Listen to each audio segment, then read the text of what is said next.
تو ایسے وقت میں ہمیں اپنے گناہوں سے توبہ کرنا ہے۔ یاد رکھیے آدمی کتنا بڑا گنہگار ہو جائے، اللہ کے نبی جناب محمد رسول اللہ صلی اللہ علیہ وسلم کا فرمان ہے کہ اگر اخلاص کے ساتھ کوئی آدمی ایک مرتبہ صدق دل سے استغفر اللہ الذی لا الہ الا هو الحی القیوم وہ میرے یا اپنی زبان کے اندر آسامی زبان کے اندر بغلا زبان میں ہندی میں انگریزی میں یا اپنی زبان میں کہہ دے کہ میں اپنے گناہوں سے توبہ کرتا ہوں، اے اللہ تو مجھے معاف کر دے، اگر زمین سے لے کر آسمان تک ان کا گناہ ہے اور ایک مرتبہ صدق دل سے اگر توبہ کر لیں گے تو اللہ معاف کرے گا۔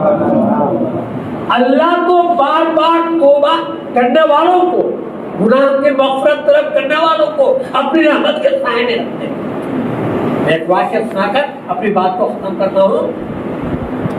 حسن بصری رحمۃ اللہ علیہ، یہ جو ہمارے پیر و مرید کا جو سلسلہ چلتا ہے، نقشہ بندی، چشتی، سہروردی اور آپ کا قادری، اس سلسلہ کے اندر تابعین میں حضرت حسن بصری، حضرت علی یا حضرت ابوبکر صدیق وغیرہ، تو حضرت حسن بصری رحمۃ اللہ علیہ بڑے اجل تابعین میں بہت سارے صحابہ کو دیکھتے ہیں اور ان کے بہت سارے مریدین، ان کی ایک مرید تھی، ایک عورت بیت ہوئی، جیسے حضرت فدائے ملت رحمۃ اللہ علیہ یہاں آتے تھے، حضرت مدنی رحمۃ اللہ علیہ یہاں آتے تھے۔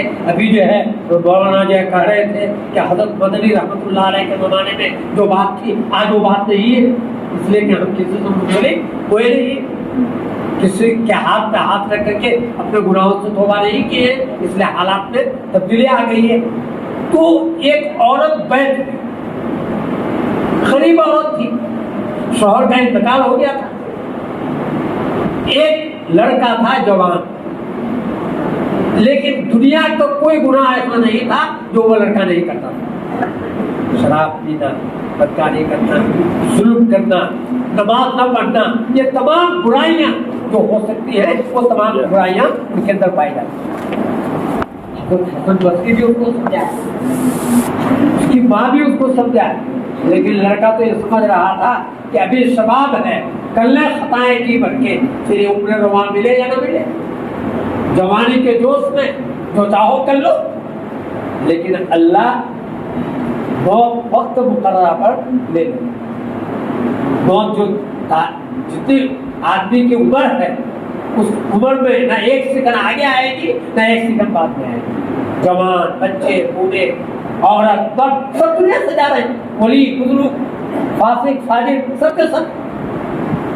تو اچانک اس بچے کو کوئی بیماری ہو گئی، علاج کرتے گئے، بیماری بڑھتی گئی، لا علاج بیماری، جیسے اس دور میں کینسر، ایڈس، ایسی بیماری ہو گئی۔ جب بیماری کی انتہا ہو گئی، اب لڑکا نا امید ہو گیا کہ میں اب 2-4 گھنٹے کا مہمان، میرا وقت پورا ہو۔ تو اپنی ماں سے وہ لڑکا کہہ رہا ہے، امی جان آپ اپنے پیر صاحب کے پاس جائیے اور ان سے کہیے کہ اگر میں مر جاؤں تو میری جنازہ کی نماز اٹھا،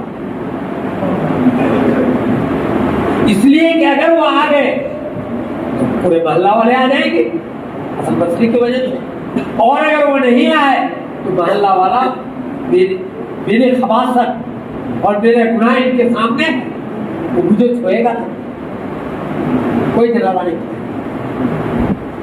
بڑھیا روتے پیٹتے حضرت حسن بصری کی ہم پہنچے۔ حضرت حسن بصری کھا کر کے دوپہر کے بعد سونے کے لیے خیر اللہ کے لیے جا رہے تھے۔ یہ بڑھیا دروازہ کھٹکھٹایا، حسن بصری آئے، کہا کیا بات ہے ابھی؟ اس کو کہا کہ میرے بچے کی یہ تمنا ہے، اب آخری وقت۔ کہا کہ میں نے تو 12 سمجھایا اس کو، مانا نہیں، میں ایسے گنہگار جنازہ کی نماز میں پڑھاؤں گا، میں نہیں پڑھا۔ یہ کہہ کر کے دروازہ بند کر دے، بڑھیا روتے پیٹتے واپس آ۔ اسی بیچ میں جب بیا پہنچی، لڑکا نے پوچھا امی جان آپ کے پیر صاحب کیا کہیں؟ کہا کہ بیٹا میں تو تم کو پہلے سب سمجھا رہا تھا کہ گناہوں کو چھوڑ دو، اطاعت کرو، بندگی کرو، عبادت کرو، تم نے چھوڑا نہیں، وہ تمہارے جنازہ کی نماز نہیں۔ بس یہ سننا تھا کہ اس نوجوان کے دل میں ایک چوٹ لگی۔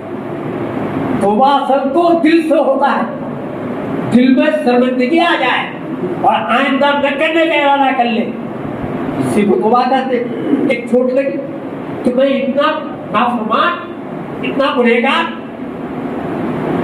کہ خطوبہ وقت میرے جنازہ کی نماز پڑھانے سے انکار کر دیا۔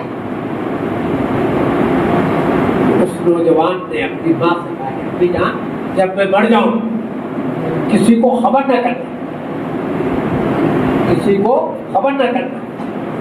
جس طریقے سے کتا مر جاتا ہے اور اس کے گردن میں رسی باندھ کر یا پیر میں رسی باندھ کر گھسیٹ کر کے دور میں لے جا کر کے، تاکہ بدبو گاؤں میں نہ آئے، دور میں لے جا کر کے دیکھا جاتا ہے، ایسے ہی آپ میرے گردن میں یا پیر میں رسی باندھ کر کے گھسیٹ کے، میں کتا سے بھی بدتر ہوں، گھسیٹتے ہوئے دور میں لے جا کر کے۔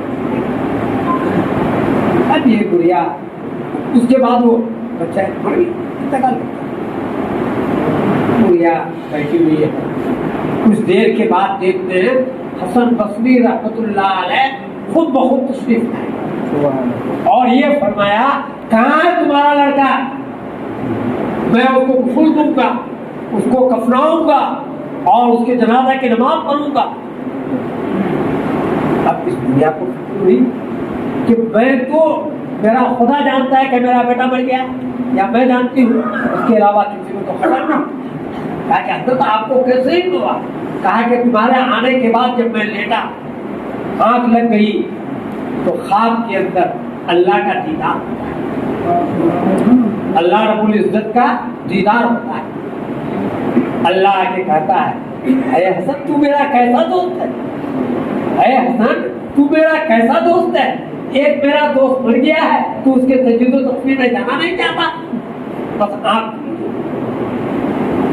میرے بھائیوں صرف دل سے اس نے شرمندگی ظاہر کی تو پورے زندگی کا گناہ اس کا معاف ہو گیا۔